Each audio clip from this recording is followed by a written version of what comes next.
တောင်တန်းတွေဝိုင်းရံထားတဲ့မြို့လေးကြောင့်ပဲနင်းမုံတွေဝေစားလို့စိတ်မှာตาရလုံးနဲ့လမ်းမတွေပေါ်မှာလဲရှမ်းရိုးရရင်ချေးမှုတို့လွှမ်းခြုံ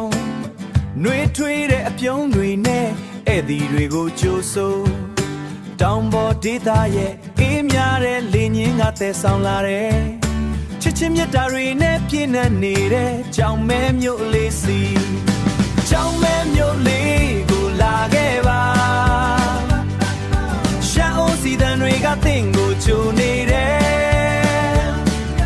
ရိုးရအမွေအနှစ်နဲ့တဘာဝအလှတရားတွေစီ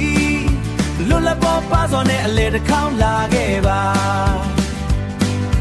စိတ်ရစရာတွေကိုခဏလောက်အဝေးကိုပြစ်ထားပြီးကြောင်မဲမြို့ရဲ့နှွေးထွေးမှုကိုခံစားလိုက်စမ်းပါဇေရန်လေးစီရှောင်းသွားရင်ရှမ်းခေါက်ဆွဲမြိန်ရှက်လက်ဖက်ချောင်းမွေးလေးနဲ့အဲဝဲပြူတတ်ကြတယ်တောင်ဆောင်မှာလှပနေတဲ့ရိုးရာအိမ်လေးတွေရဲ့အလားမိမရနိုင်တဲ့အမတ်တရားတွေဒီမှာပဲဖြစ်တည်ခဲ့တာအဝေးကမိတ်ဆွေတို့ရေအချိန်တစ်ခုပေးပြီးလာခဲ့ပါကျွန်တော်တို့မျိုးလေးရဲ့အလှတွေကိုမြင်တွေ့လိုက်ရအောင်ညချမ်းချိန်ရောက်ရင်မိပုံပွဲဘေးမှာကပြကြမယ်ကောင်းငင်ရန်ထက်ကချေတာတွေကလဲလင်းလက်လို့ရဲ့ကောင်းထိတ်တနာကြီးရဲ့အလှကလဲရင်သက်ရှူမောဖွဲတစ်ခေါက်ရောက်ရင်နောက်တစ်ခေါက်ပြန်လာခြင်းစရာကွယ်လှမ်းခဲ့ပါအုတ်ခရီးသွားဖို့တို့ရေတို့တောင်ပေါ်မြို့လေးစီ